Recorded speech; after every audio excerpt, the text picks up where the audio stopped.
علم لنا إلا ما علمتنا إنك أنت العليم الحكيم. اللهم وتب علينا إنك أنت التواب الرحيم. سبحانك لا نحصي ثناء عليك أنت كما أثنيت على نفسك. أنت المقدم وأنت المؤخر وأنت على كل شيء قدير.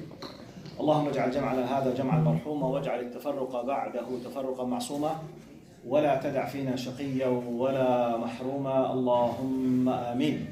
جزاك الله خير brother. If you can close it, it will be excellent. جزاك الله خير. ما شاء الله. Thank you.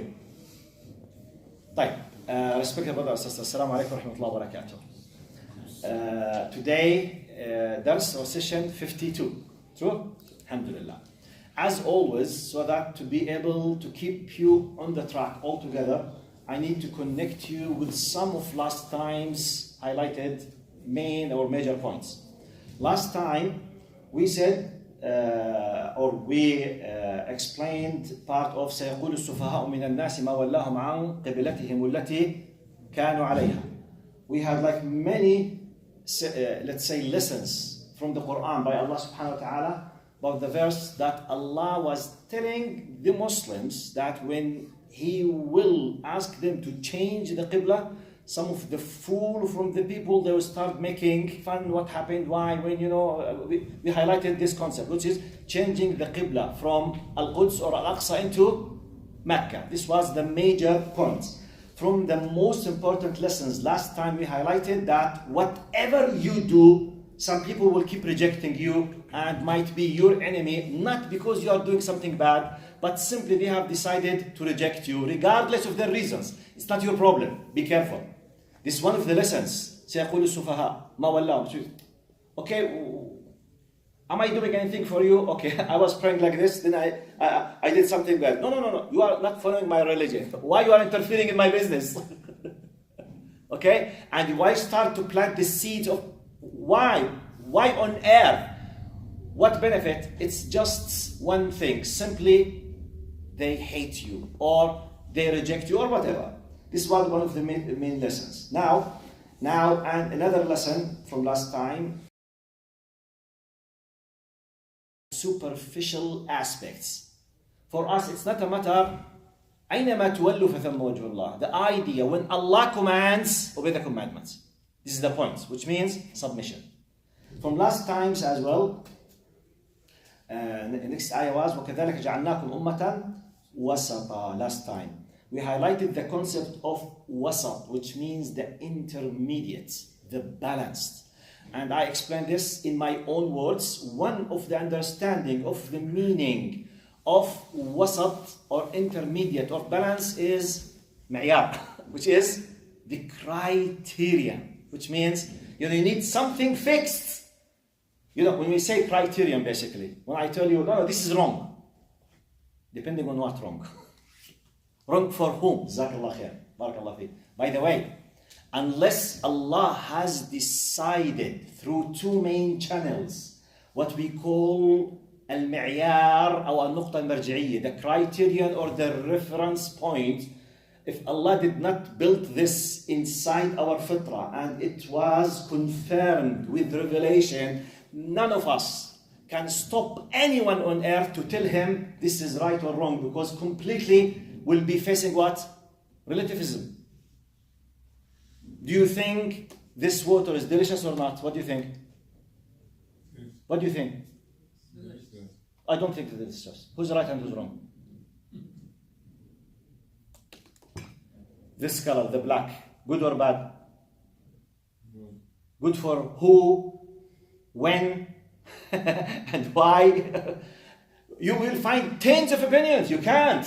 That's why don't accept anyone to keep playing this game with you, telling you, no, this is from your point of view. It's not always your point of view. Yes, we have a space of your point of view.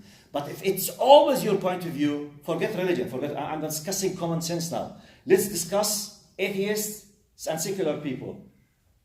Do countries of democratic laws accept in the tax law your point of view? Do they? No. So, where is your freedom? I'm just paying your attention because sometimes when someone comes to the referendum, hey, you have no right to think that someone is doing wrong. It's not, you have no right. Naam. But why the tax agency has the right to think that I'm wrong? Depending on what? You gave me, this is a philosophical question. Depending on what? It is the law. Who decided that this is the law? A group of people. Elected by a group of people. Okay then. طيب. What tax of law in this spot of earth? Is it applicable on someone else's place of earth? No. Who's right and who's wrong? So when someone comes to us, no, we have the right to say right and wrong. Or otherwise, as always I say, if you tolerate everything, you will stand for nothing. That's why when we say alcohol is prohibited and it is bad, it's not your point of view. No, it is an ultimate truth. Allah has decided it. Period.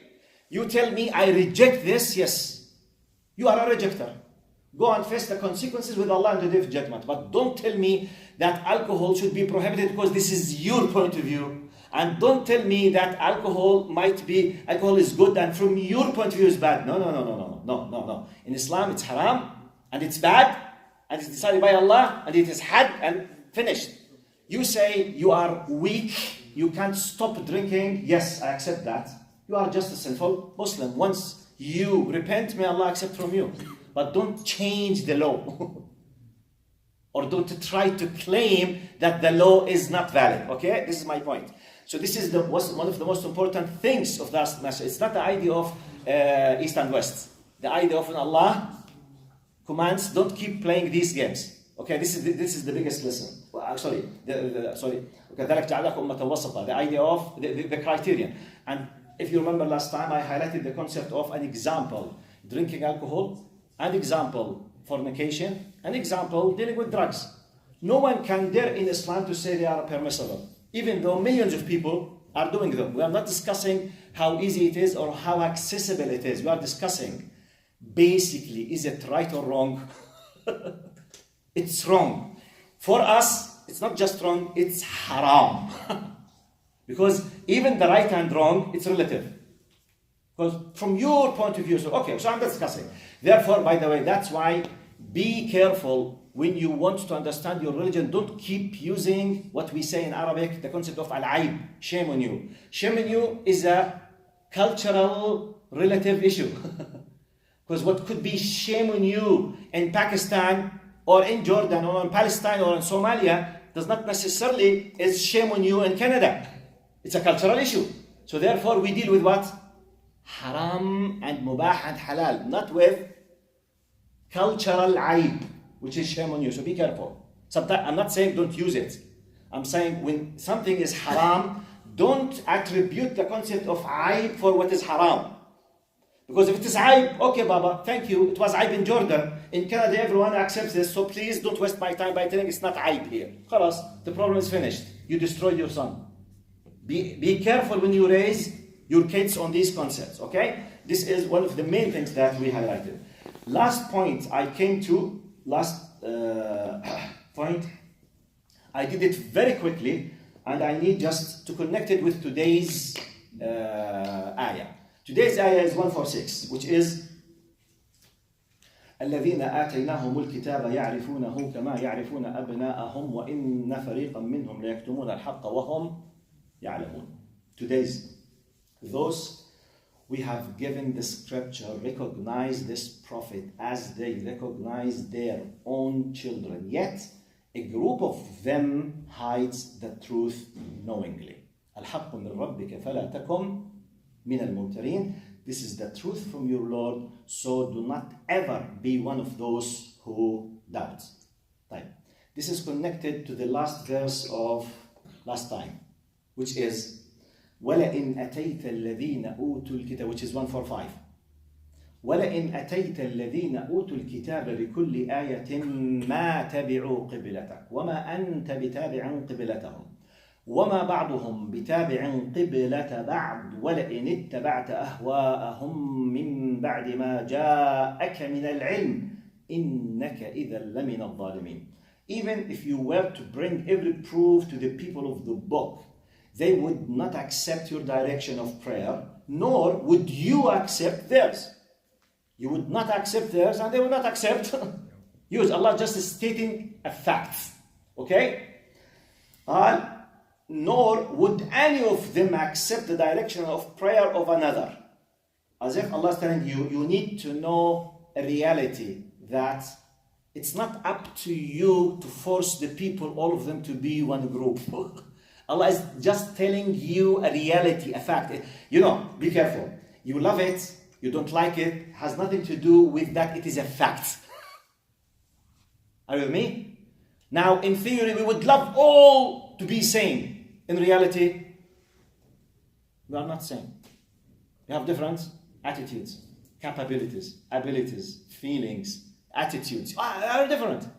So Allah is stating, whatever you do, they will not. Whatever they do, you will not. None of you will follow the others. There is like indirect psychological message for this. For many people who think that, you know, some of the Egyptian da'iyah, when you say, ما تيجوا تحبوا بعض, you know, ما تيجوا تحبوا بعض? You know, yeah, let's forget everything and then, no. It's not up to you, because other groups will not accept you. The idea is not just whether you accept or you accept or do not accept. Do others accept you? Got my point? This is part of it's a reality. You have let's say, an identity. Others have identity as well. Your job, if you believe in the sources of your identity, stick to them, be proud of them, tell others in the best, wise way about what you know. If they loved it, alhamdulillah. If they rejected it, it's not your business to force anyone. No compulsion in religion. But don't have doubts in the power and the beauty of your identity. This is the most important lesson here. So, now, being proud of what you have is part of the, let's say, the nature of many humans, by the way. And this is not just religious. Let me just fix this point. Religious people, especially in the West, including Muslims and Jews and Christians, might be affected with the very powerful stream of the non-religious, materialistic way of thinking. A religious person, now I'm concerned about Muslims, but this is applicable in Jews and Christians as well. Okay? When they tell you, hey, for example, you know, you don't like to be, you need to be inclusive, don't be exclusive. But in reality, is it true that even non-religious people, all of them, they are inclusive? Right. Inclusive means Americans should always be proud to be Russians. True or false? Who accepts this? Because if you want to be inclusive, you as an American should not be proud against Russians or French. If you want to be inclusive, ultimately, not just in the religious, why you discuss us as religious people? Let's come to you, secular people. Do French accept to be inclusive and not to be distinguished from Americans? I'm asking, do they accept? No. Europeans, each European country is very proud of its identity. Do, for example, Europeans now accept to be proud that they are Russians? No. They are different. Regardless, I'm not discussing.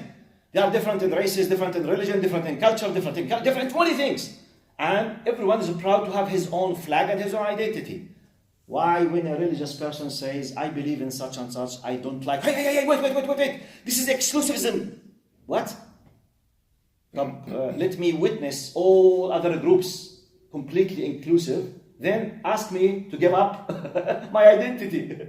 It's not the case. Why just you, as a religious person, should give up your distinguished identity? The idea, by the way, reality, whether you loved or not, we are all distinguished. The idea, be ethical while you are distinguished. Don't have the bad pride against others. Be humble, be proud positively, which means, like, for example, now, the fact, imagine that I and a brother of mine, both of us, our parents asked us to work very well, and the one who works very well will have a very excellent pocket money, where he can, for example, buy a very nice, good whatever. Okay, I work, my brother work together. He decided to stop working, he decided to be lazy, so he did not take his gift. Now, in reality, I have money and he does not have. In reality, he decided not to work and he did not take the gift from my father. I took it. In reality, am I distinguished now or not? Yes, I have something exceptional. I have money, he does not have money. I was rewarded, he was disgraced. Fine. Now I have two ways. In reality, whether you loved or not, I am distinguished. I got the gift, he did not. So we are not the same. Now your ethical point is one of the following scenarios. Do your best to be polite with him. Don't let him feel how bad he should be feeling for the fact that you have the gift, for example. Try to encourage him to have next time the same gift. If you can share part of it, it will be excellent.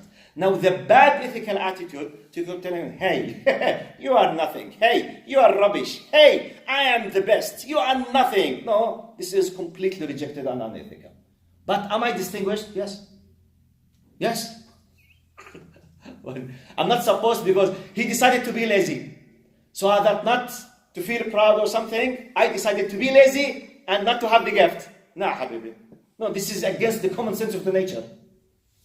I'm just not giving you, okay? Now, today we will come to our ayah. الذين آتيناهم الكتاب يعرفونه كما يعرفون أبناءهم وإن فريقا منهم ليكتمون الحق وهم يعلمون. جزاكم الله خير for the coffee. بارك الله فيكم.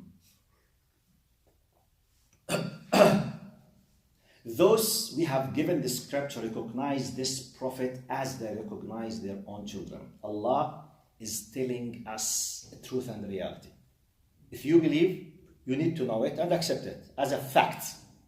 Allah is telling us that a group of the people who received previous scriptures, they are aware of the identity, the personality of Prophet Muhammad exactly as they recognize their own children. قال وإن فريقا منهم ليكتمون الحق وهم يعلمون. Now, yet a group of them look to the justice of Quran. Allah did not say every single person. He said a group of them, which is the ulama. يعلمون. The scholars. They know. But they what? Hide. Now, if you are a non-believer in the Quran, simply this has nothing to do with you. Simply just forget it. It will have no impact on you. It's no added value for you. If you are a believer in this book, Allah is just giving you this piece of information. Allah is telling you, be aware that. What benefit can I get from this? If you believe in Allah, with His attributes, Allah knows everything. Allah is aware of everything. And He gave you this piece of information from the unseen for you. Could it make any benefit for you as a da'iyah? Yes. One of the greatest benefits from one angle, when you discuss with them, you are aware that they know. Just try to search for the key how to get into them. Like, you remember? In this, I think in this or in the seerah, when we highlighted رَبَّنَا وَبَعَثْ فِيهِمْ رَسُولًا مِّنْهُمْ. You remember? We referred to Deuteronomy 18:18. You remember? Moses received from Allah that I will send to them, O Moses, from their brethren, a prophet like you. It's still now, it's in the Old Testament. So, okay, anyway. Now, this gives you the peace of mind that the common ground between you and the ulama of them is so big. So from one angle, the good aspect now, the good news, if you think some of them really, they are searching for the truth, your mission is not complicated. And be aware that when someone is attacking you, claiming that you are doing nothing, you will be able, there is no way to change his mind because he knows, knowingly he's still against you. So don't waste your time with him. So you can benefit. At least Allah is telling you, إِنَّ فَرِيقًا مِّنْهُمْ لَيَعْلَمُونَ الْحَقَّ وَهُمْ يَعْلَمُونَ. Now, I could have just highlighted this piece and moved to the next ayah. To be honest with you, when I prepare sometimes, I stay for hours and I search for 7-10 tafsir sometimes. Sometimes I search for every single, name that I will mention, and I make sure from even the information that I know. So many information, when I told you already, I know, but I go and make sure who narrated this, who said this, okay? And sometimes I prepare here, for example, 7 pages, and I just highlight with you 2 or 3 of them. Anyway, when I reached to this ayah, it just clicked something in my mind with something I always highlight. I decided today to repeat it and to confirm it and to fix it with the full evidences with narrations. This ayah is not an easy ayah. Allah says, وَإِنَّ فَرِيقًا مِّنْهُمْ لَيَكْتُمُونَ الْحَقَّ وَهُمْ يَعْلَمُونَ. Verily indeed a group of them, they are hiding, rejecting the truth knowingly. Knowingly. How come? This is the truth and I know it. Why? Is it possible? Why? Because some people, when they take it superficially, just يا عمي معقول, yes معقول. Is it possible? Yes. So I did mention the following 3 examples to you. I will repeat them and it will be my core point of today. My core point. Is it possible for someone, even though she knows the truth, yet knowingly, bluntly, she will reject it? True. Possible or not possible? Yes, I will give you 3 examples. Fix them in your mind. Iblis, Abu Jahl, Huyay ibn Akhtab. Iblis, Abu Jahl, Huyay ibn Akhtab. And I will focus on Abu Jahl and Huyay. Okay? What benefit could I be obtaining by knowing that? فلا تذهب نفسك عليهم حسرات. When you do your best to let someone know the truth and you are not able, why he's rejecting? It's not that he or she does not know. No, he does not want. Know where to stop or when to stop, or sometimes. Because sometimes it's not up to you. That's why one of the biggest lessons Allah subhanahu wa ta'ala taught to Prophet Muhammad with his uncle Abu Talib. إِنَّكَ لَا تَهْدِي مَنْ أَحْبَبْتَ. It's not up to you. By the way, don't stop doing the dua, but accept the reality that it's not just if the truth is clear, the problem is finished. No. The truth is clear. Some people, they reject it. But why? Many reasons. We have many. So the question of today's question, is it possible to reject the truth knowingly? Yes. Why? For many reasons. One of them could be personal, educational, political, social. Maybe sometimes I know the truth, but I did not say it. Why? I'm afraid. I'm a coward. Simply, Japan. Is it possible? On the political sphere, do we have a lot of people with high prestige, including ulama? They shut up their mouth against the dictator of their regimes. They don't say anything, even though they are ready to keep talking all the time. When it comes to dhulm against, oppressed people, they shut up their mouth because they are afraid. Do we have those people? I don't think. Alhamdulillah, we don't have them. Alhamdulillah. Okay, let's imagine that we have them. You can imagine, okay? Try to imagine them. Do your best. I know it's very difficult to imagine something you don't know, but do your best. Alhamdulillah. Okay, yeah, so many reasons. But Allah subhanahu wa ta'ala told us in another verse, أَوْ كَالَّذِي آتَيْنَاهُ آيَاتِنَا فَانْسَلَخَ مِنْهَا. Regardless of this person, from the people of Israel, from other, it's not just a believer. He was what? عالم. آتَيْنَاهُ آيَاتِنَا. Do you know what does it mean, آتَيْنَاهُ آيَاتِنَا? We have provided them with our verses.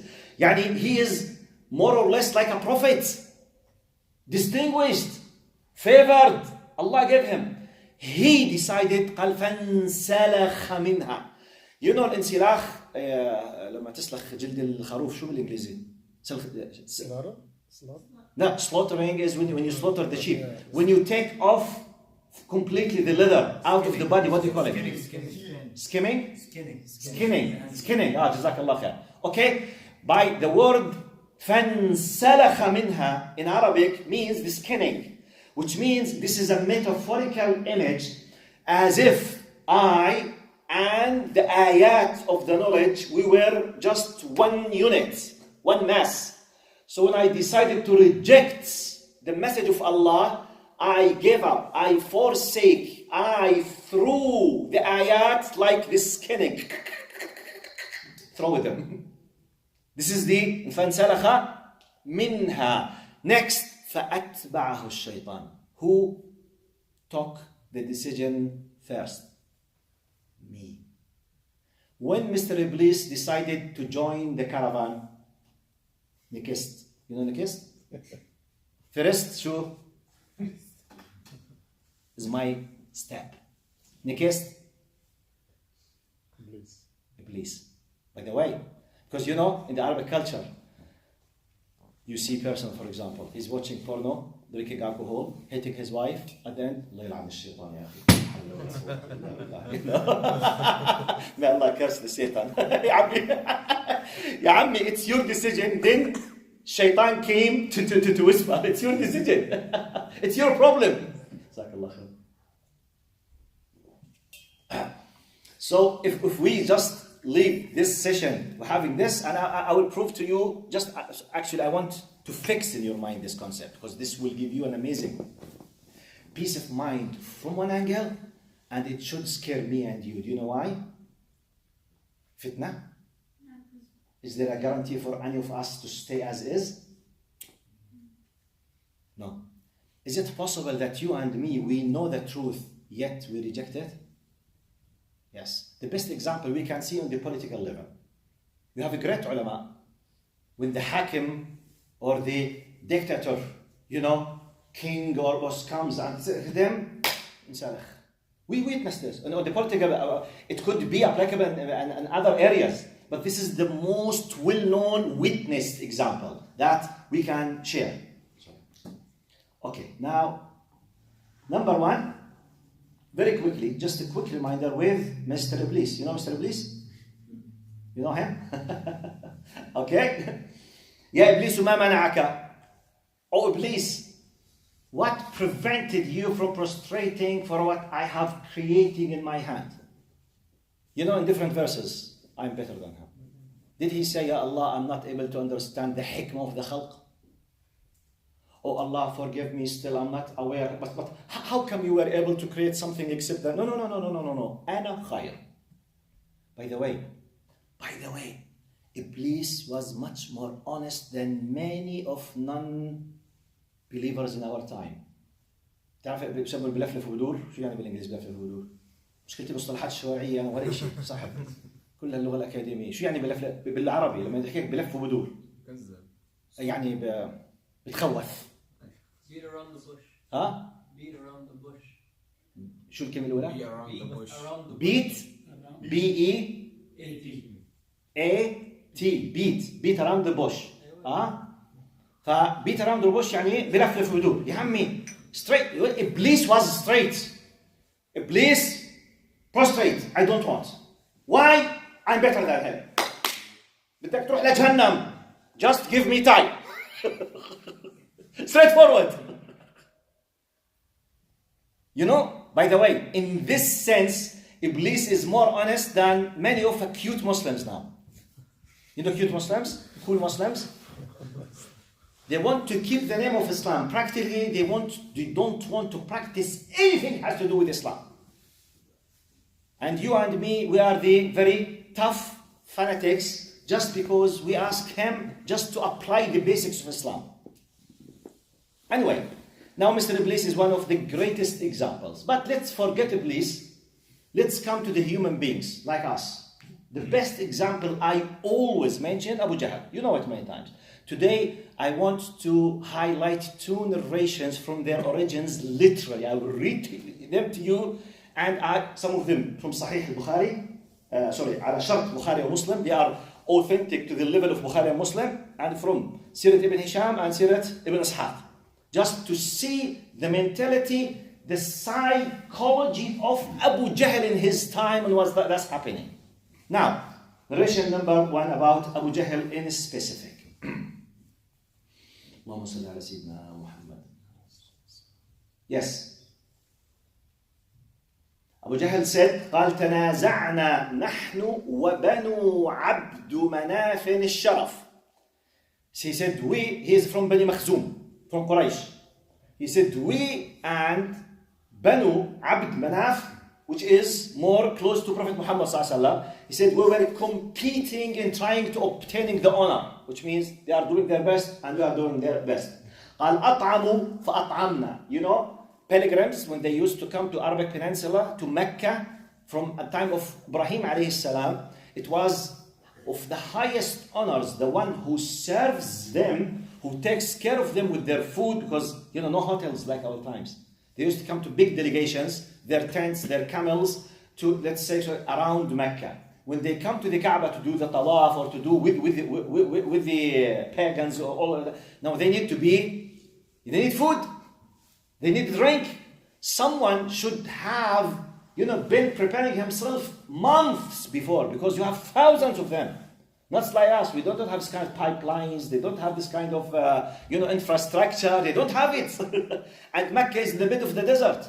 Look how much effort you have to be prepared in advance, money, manpower, water, food, shelter. It's amazing. In our language, it needs the power of a state. He said, Banu Abdul Manaf, Banu Makhzum, they were competing to have the honor of serving the pilgrims. قال أطعموا فأطعمنا. قال وأعطوا فأعطينا. And they spent, they gave and we gave. حتى إذا كنا كفرسي رهان. Till we became like, it's an Arabic metaphor, like when they have competition of horse races. He said, and the people, they have شو بسموه bidding. Bidding. Let's imagine thousands of people, for example, they are bidding on a horse race. So the two horses, they are exactly equal. قال حتى إذا كنا كفرسي رهان, like the two horses in the front in a horse race, bid and the people bidding on them, and we are exactly the same. قال حتى إذا كنا كفرسي رهان قالوا منا نبي يأتيه الوحي من السماء فمتى ندرك هذه والله لا نؤمن به أبدا ولا نصدقه. He said, and we reached to this level, just we are equal. Out of a sudden, they said, we have a prophet, he receives revelation from heavens. He said, how come, from where we can bring a prophet? He said, we can't. Therefore, we can't. Therefore, we will not accept him. We will not believe him. He did not say, he is not saying the truth, be careful. He did not say Muhammad was a liar. No, he said, we're competing, so he took this honor. We have no way to bring this honor. Therefore, I reject you. Which is what? Yes, same. The ego, arrogance, kibr, yes, this is exactly. By the way, he's admitting, he's not hiding this. Abu Jahl. Now, Allahumma salli ala Sayyidina Muhammad. In another narration, it was narrated by Al-Hakim, قال على شرط البخاري ومسلم, from the highest authentic. Abu Jahl, this riwayah says, Abu Jahl قال للنبي صلى الله عليه وسلم. He was facing Prophet Muhammad صلى الله عليه وسلم once a time. He said, يا محمد قد نعلم يا محمد أنك تصل الرحمة وتصدق الحديث ولا نكذبك ولكن نكذب الذي جئت به. He said, oh Muhammad, we know that you are someone who's really very nice and kind for his kins and his relatives. We know that. He's admitted. He said, look, I'm not saying you are a bad person. He's addressing Muhammad صلى الله عليه وسلم. He said, نعلم أنك تصل الرحم وتصدق الحديث, and we know that you are someone who says just the truth. And I'm not saying you are a liar, but I'm rejecting what you have come with. Bluntly, من الآخر. You know من الآخر? From the end يعني. كنا نترجمها من الآخر. One of the most powerful Egyptian statements, by the way. You know, by the way, it sums a lot of things. من الآخر. هات من الآخر. خلص يا عمي ما تضيعش وقت. انجز. You know انجز? اللهم صل على سيدنا محمد. Therefore, when Abu Jahl said this to Prophet Muhammad sallallahu alaihi wasallam, Allah subhanahu wa ta'ala revealed, قد نعلم أنه لا يحزنك الذي يقولون فإنهم لا يكذبونك ولكن الظالمين بآيات الله يجحدون. We know that we feel sad for the fact that they are rejecting you. Be aware, behold, O Muhammad. Actually, they are not rejecting you. They are rejecting the verses of Allah. They have no problem with you as a person. They have a problem with their Lord. That's why rejecting Allah's commandments while knowingly realizing is called the kufr, and the people will deserve severe punishment because it's an arrogance. It's, by the way, exactly the same disease of Iblis, which is arrogance. Now, in another, look at this. I mean, wow, Wallahi, when I read this in Sirat ibn Ishaq, I was astonished. I know. I read it maybe 30 years ago. What I will have to do, I studied it more than 30 years ago. And every time I come and read them, I said, La hawla wa la quwwata illa billah. How come? When you understand the psychology of the people, look to this. The narration in Sirat ibn Ishaq. قال فلان عن فلان عن فلان قال خرجوا ليلة, a group of 3 men قال خرجوا, they left at one night قال يستمع من رسول الله صلى الله عليه وسلم محمد إسحاق قال حدثني محمد بن شهاب الزهري أنه حدث أن أبا سفيان now the narration says that Abu Sufyan, Abu Jahl والأخنس بن شريق, 3 from the non-believers of Mecca while Muhammad ﷺ was still in Mecca before the migration. Abu Sufyan and Abu Jahl and Al-Akhnas bin Shuraiq. You know Abu Sufyan, you know Abu Jahl. And Al-Akhnas bin Shuraiq from the people of Mecca as well. قال 3 of them خرجوا ليلة ليستمعوا من رسول الله صلى الله عليه وسلم وهو يصلي بالليل في بيته. You know, Prophet Muhammad ﷺ, you know, houses of the people at that time, not like our houses. Easily you can listen to what happens. Easily you can feel, because, you know, people houses are very simple, very small. It's not isolated with, as we know now. So easily, if you can, you know, close to the house of someone, intentionally want to listen, you can listen. Prophet Muhammad, part of his, daily things at night that he used to do to recite what? The Quran. Abu Jahl, Abu Sufyan, Al-Akhnas bin Shuraiq, it happened, you know, without preparation, just coincidentally, they came close to his house to listen to what he is reciting at night. Please keep in your mind, at night he didn't have lights like that. Easily it's so dark. Hardly anyone can notice anything. So every one of them, not knowing that others are coming to the same place. قال خرجوا ليلة ليستمع وهو يصلي في بيته فأخذ كل واحد منهم مجلسا يستمع وكل لا يعلم بمكان صاحبه. 3 of them, they came close to the house without revealing themselves, hiding themselves in a corner, you know, under the darkness, listening to what Prophet Muhammad ﷺ was reciting. قال فباتوا يستمعون له حتى إذا طلع الفجر تفرقوا. They stayed for a long time listening to see what he's saying. قال when the Fajr was about to come قال تفرقوا, they spread. قال حتى إذا جمعتهم الطريق فتلاوموا وقال بعضهم لبعض لا تعودوا فلو رآكم بعض سفهائكم لأوقعتم في نفسه شيئا. Now when they were going back, suddenly they saw each other, so they discovered, 3 of them, that they were doing the same thing. So you know, it's like, you know, for example, God forbid, imagine I, myself, for example, with the brother Naeem, with brother Khadr, for example, 3 of us, without telling anyone, we came, for example, to steal the money from a place. So out of a sudden, 3 of us, we are doing the same thing. What? I can't say, hey, don't do it. خلاص? Close the door. Don't mention. Keep silent. All of us, رحنا فيها. You know رحنا فيها? May Allah be with us. خلاص يعني, we will be with us. So, shh. Keep it silent. خلاص, don't tell anyone.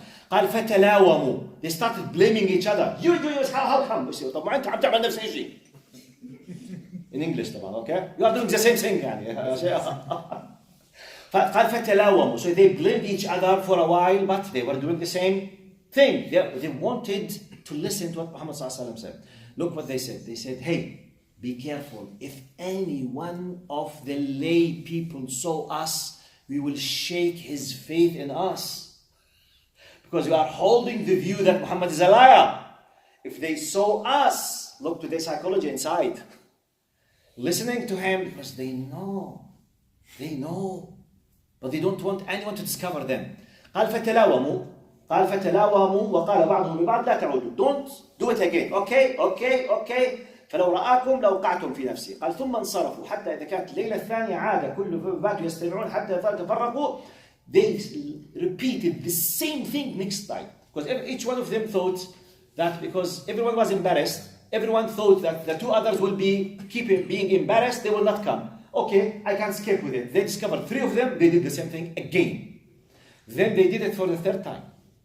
Each one of them, then they made like a covenant. Very tough covenant. قال إذا طلع الفجر حتى جمعتهم قال ما قال ثم انصرف الليلة الثالثة أخذ كل رجل من مجلسه فباتوا يستمعون. قال 3rd time when they met each other قالوا لبعضهم لا نبرح حتى نتعاهد ألا نعود فتعاهدوا ثم تفرقوا. And they took a very strong covenant like we're saying احلف بالله. Swear by Allah that you will not do it. Billah, do it. Then they did not do it again. قال ثم خرج حتى أتى أبا سفيان. قال فلما أصبح الأخنس بن شريح أخذ عصاه ثم خرج حتى أبا سفيان في بيته قال أخبرني يا أبا حنظل عن رأيك فيما سمعت. Now 3 of them they kept listening. Al-Akhnas, after the 3 days of listening, night of listening, he went to Abu Sufyan. Abu Sufyan was one of the 3. He was listening as well. All of them, they were listening to the same source at the same time. He went to him and he said, Ya Abu Sufyan, أخبرني, tell me about what is your opinion of what you have heard from Muhammad. He said, to be honest with you, قد سمعت أشياء أعرفها وأعرف ما يراد بها وسمعت أشياء ما عرفت معناها ولا ما يراد بها. He said, I understood some of the things and I did not know some of other things. قال, this is exactly what happened to me as well. ثم خرج حتى أبا جهل. دخل حتى أتى أبا جهل. You know, because there were 3. Al-Akhnas with Abu Sufyan. What do you think he said? To be honest, really, some of these things here I did understand. It does make sense. And some other things I did not. Then he went to Abu Jahl. Here comes what we want. فدخل عليه بيته فقال يا أبا الحكم ما رأيك؟ Abu al-Hakam, which is Abu Jahl. What do you think? فيما سمعت من محمد. What you have here? قال ماذا سمعت؟ قال تنازعنا نحن وبنو عبد مناف الشرف. He said we were competing, to obtain, to reach the honor we were بنو عبد مناف. قال أطعموا فأطعمنا حملوا فحملنا أعطوا فأعطينا حتى إذا تجاثينا على الركب وكنا كفرسي رهان قالوا منا نبي يأتيه الوحي من السماء فمتى ندرك هذه والله لا نؤمن به أبدا ولا نصدقه فقام عنه الخاص. He repeated exactly what we said in that hadith. He said we were competing, they did such and such, they did such and such, then they said we have a Nabi. Actually they did not say we have a Nabi. Allah decided to make this the Prophet. He took it simply from a racist point of view. He took it from, arrogance point of view. Why come? By the way, this is the decision of Allah. It's not up to you and to me. The problem of Abu Jahl and the problem of Al-Akhnas bin Shuraih and the problem of Abu Sufyan at that time, it was exactly the problem of the people of the book against Muhammad. The same thing. Each one of them, he was feeling that it's me who should be chosen for this mission. Ya Ammi, it's not your decision, it's Allah's decision. Allah is the one who decided to let Ibrahim in his time to be the prophet. Allah is the one who chose Jacob in his time. Allah is the one who chose Moses in his time. وَفَضَّلَهُمْ عَلَى كَثِيرٍ مِّمَّنْ خَلَقَ عَلَى الْعَالَمِينَ. Yes, they were chosen. Then Allah subhanahu wa ta'ala decided to change. So just respect the will of your Lord. Yes, Khadar? I just had a thing that came to mind. I find it really strange that Abu Jahl is related, or is that Abu Jahl is related to the Prophet. Yes. So if he accepted his message, he could have had that same sharaf. Yes. He could have just said us betting us this tribe and that tribe. Yes. He would have been part of that honorable. That's why the heart diseases is one of the most difficult diseases, not the body diseases. Heart diseases. That's why, what was the problem of Iblis? But imagine, Iblis if he said, Hadar ya Allah. Problem is finished. Physically. What could have happened to Iblis if he prostrated? Nothing. It was the willpower inside. Here comes the power that Allah has enabled us. By the way, when you said, for example, why Allah did not give us here, Allah, do you know the fact that Allah gave you and me the willpower to say no for Him? What does it mean? You can't say no for Allah. You'll pay. You will pay for it, but you can't say it. You have the option to say it and to say the other one. Say yes. So that's why when one of us, وَالْعِيَاذُ بِاللَّهِ, goes to Jahannam, it's my decision that I want to go to Jahannam. Forget what Allah knows in His ilm. Do I have the option now to say, Ya Allah, I respect you and I will do what you want? Do I have the option? Yes. Is Allah forcing me now to do something I don't want it? Where is it? You should tell me. I can say, Bismillah ar-Rahman ar-Rahim, and I can, وَالْعِيَاذُ بِاللَّهِ, commit blasphemy, to say a bad word against Allah. I can say this and this now. With my willpower. With my full mental power, I can say this and this. So no one should blame anyone except himself. So that, by the way, Brother Khadr, this is why I'm highlighting this, because it's so dangerous. It's not a matter, the people, they think that, wow, subhanallah, the truth is not clear for them. No, it's not always that clear. It's so clear, more than you can expect. That's why in the Islamic terminology, the Quran uses the terminology kufr. Because I told you many times, kufr, it's a very, very clever Arabic, Islamic, Quranic terminology. Kufr has been taken literally from the word kafara, which is cover. And cover in English has been taken from kafara in Arabic. To cover, and always, I did it many times, I will repeat it again. I said, now, literally, kafara means to cover. Now, metaphorically, the development of the innotation or connotation of the meaning has been taken from this. Literally, cover. Then the kufr started to be used to show someone he knows the thing, but he's hiding it, covering, claiming that he does not know it. That's why for example, now I have this with me. If you ask, do you have this black, for example, let's say, Case. huh? Case. Case. And now, am I holding the black case in my hand or not now? Right. If you ask me, do you hold anything in your hand? No. Literally what I'm doing is what? Kufr. Because it's not just I know. Actually, I'm holding it. It's not just a knowledge. It's a full awareness. With full power. With willpower I'm holding, but I'm hiding and I'm claiming the opposite exactly. This is the metaphorical meaning of kufr. So that's why when Allah described Iblis, that he kana minal kafirin, he was among those who rejected knowingly. Okay? Now, the third example. Can I continue the third example and finish, inshallah? Because now, by the way, we have no restriction of time. This is a problem, so keep reminding me. Inshallah, just very quickly. Huyay ibn Akhtab, I will recite just one. Huyay ibn Akhtab, he was the father of Safiya radiyallahu anha. Just for your information, the narration that I will narrate to you, I searched, to the best of my knowledge. When this narration happened, Safiya, her age was about 11 years, 10 to 11, when the narration happened. Safiya, most of the narrations, she became the wife of Prophet Muhammad ﷺ, and from the mothers of the believers, she was 17.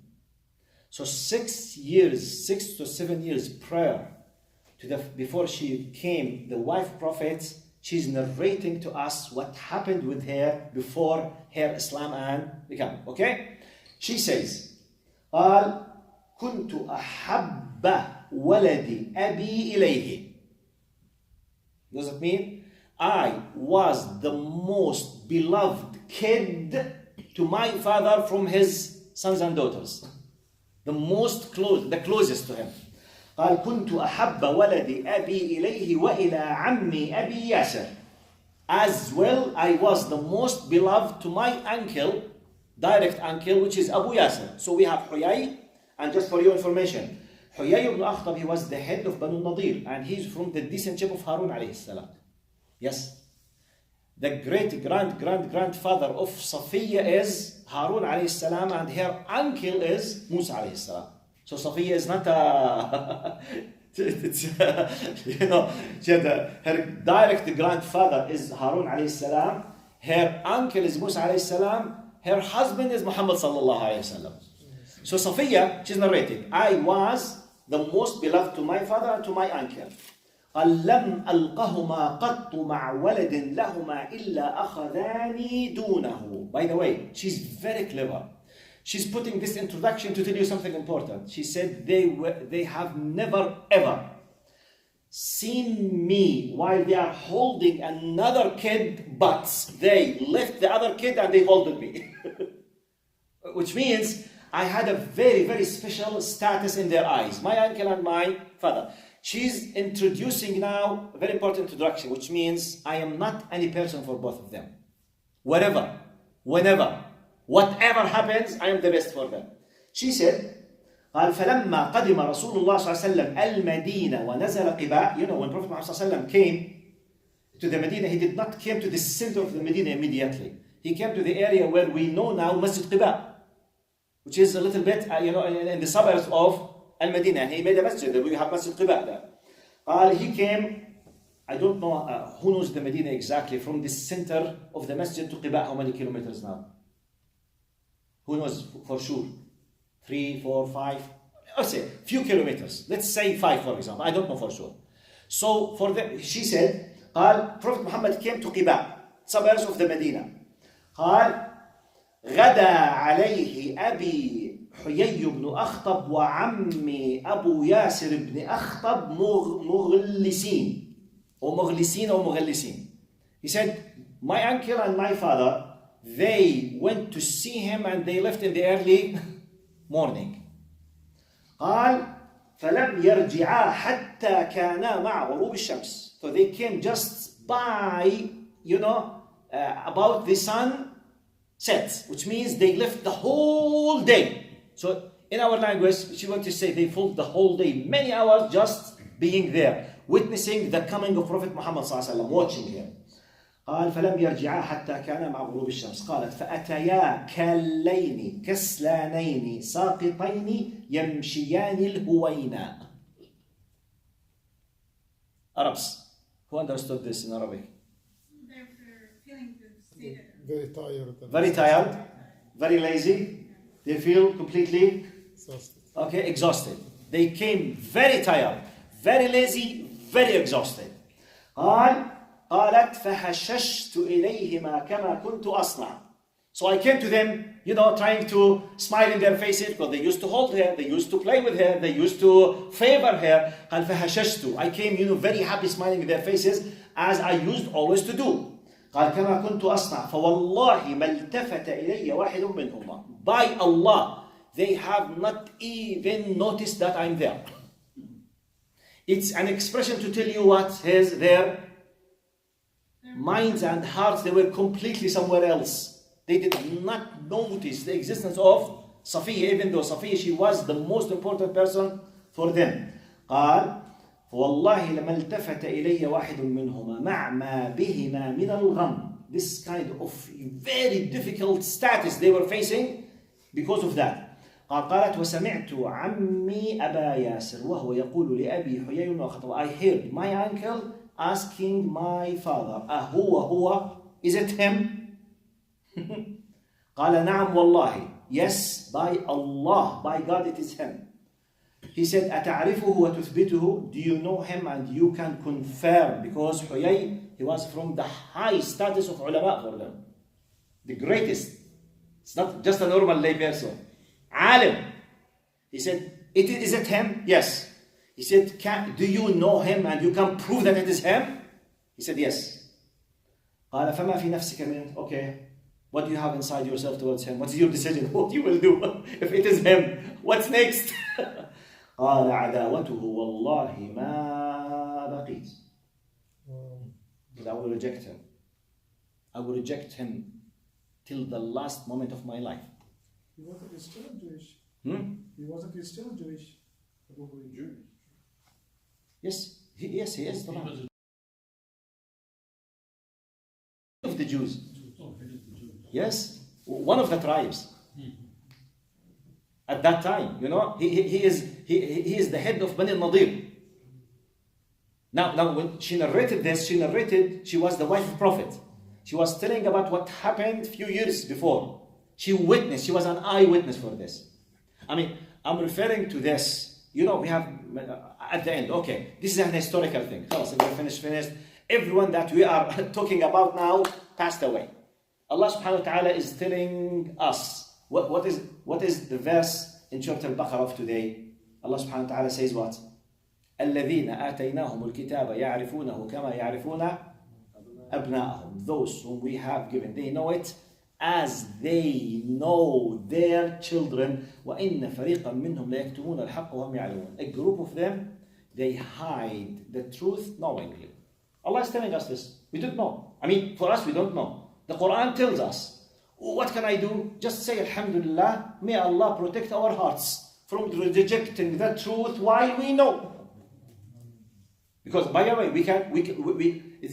what we are talking about, I mean, the people, the exact literal people, it's irreversible. I mean, no one does anything for the past. But for us, it's a lesson to be careful from the future. So be careful. Allah is telling us. For us, it's a fact because Allah is telling us. Okay? Anyone who does not believe in the Quran, simply this does not mean anything for him. For you and me, this is a horrible fact. Is it possible? Yes. This is the evidence, and this is the incidents, and any of us could be in this place. So be aware. May Allah subhanahu wa ta'ala protect our hearts. أقول قولي هذا واستغفر الله لي ولكم فيا فوز المستغفرين. See you next time, inshallah. Assalamu alaikum wa rahmatullah. Please, any one of you, if you want to know that we have cancelled for any reason, please add your number with Brother Muhammad Hassan, the one who's having the red shirt. Please add your telephone number to the group. He's the admin. Jazakumullah khair. Assalamu alaikum wa rahmatullah wa barakatuh.